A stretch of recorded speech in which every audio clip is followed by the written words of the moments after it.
Oh goodness.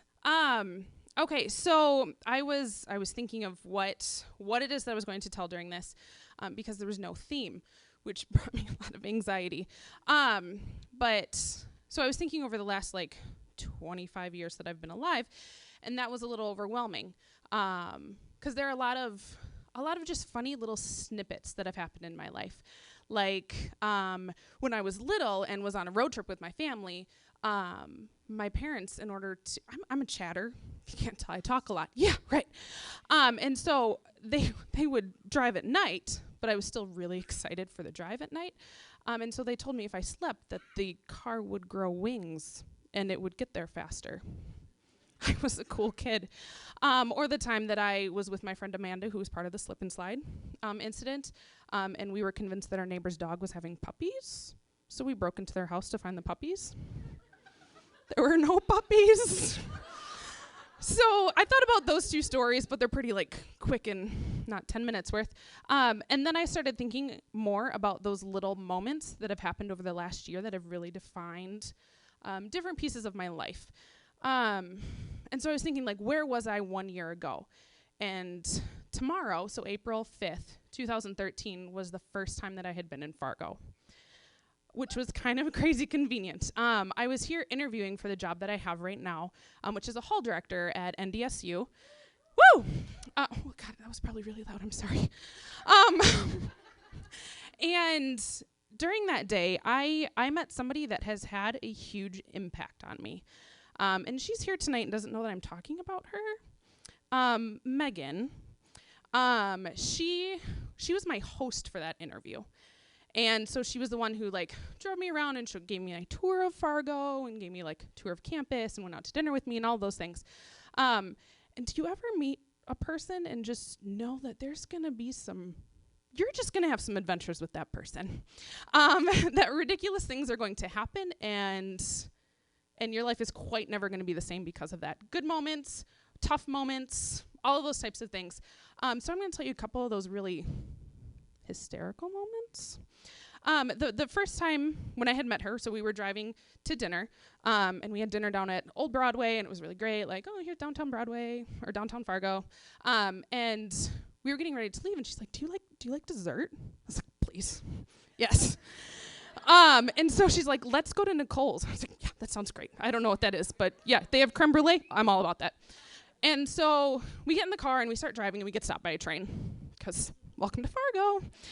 And so we're standing there. We're in the car. We're sitting there in the car, and there's another hall director in the back seat who is there with us, and she just starts giggling. I'm like, this is weird. Who are you?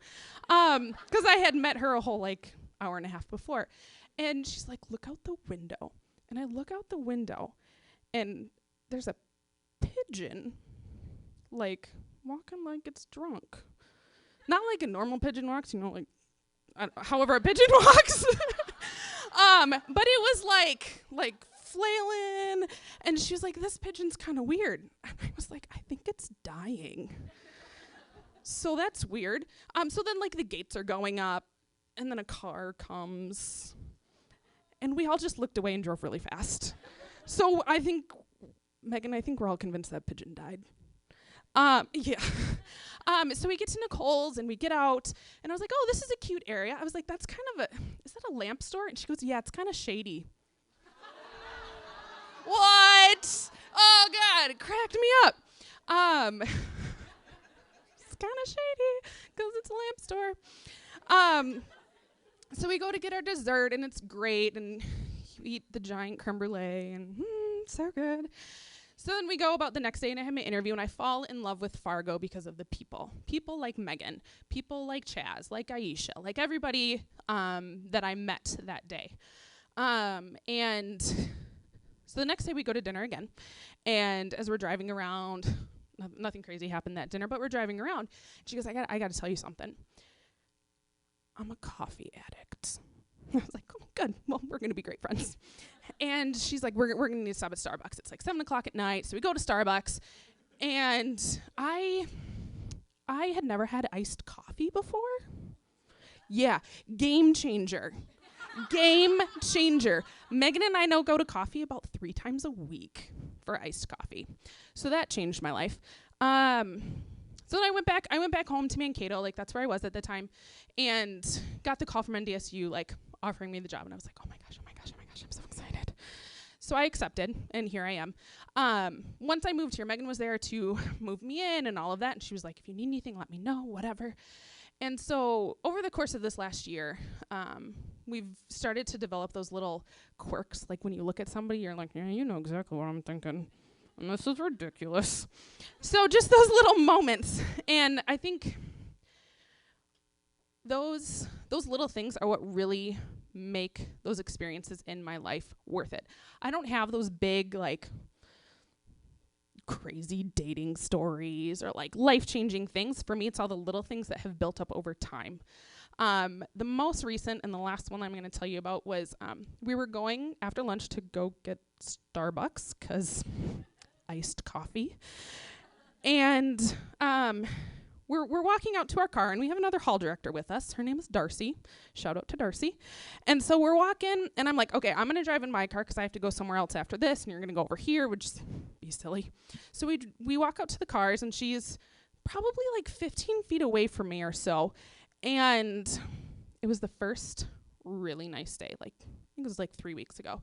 So I just had on like a nice like peach cardigan, or nope, this is called a scarf, peach scarf. Brown.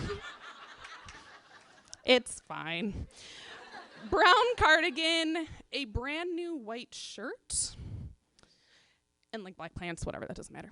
So we're walking out to the car, and it's starting to get like slushy and whatever, gross, right? And so Megan starts to walk over to the car, and she steps on something, and it shoots at me. And I think, it's just an ice chunk, it's fine. So I go like this, because I can't see anything between like wearing a scarf and large boobs. I can't see anything. So she just looks at me with this horror in her eyes, like, and I'm like, Megan, it's fine, it's ice or something. And then I start to smell something. It was ketchup. She stepped on a ketchup packet perfectly that it like just right up and down the front of me. My new white shirt. So Megan just stands there like, oh my God, I'm so sorry. And then erupts with laughter. And so I did not go get coffee because I smelled like ketchup for days.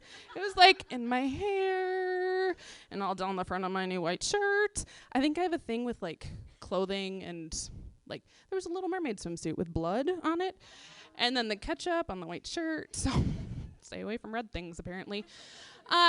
So like I said, it's just those little things to me that really create the big moments and those impactful moments in life.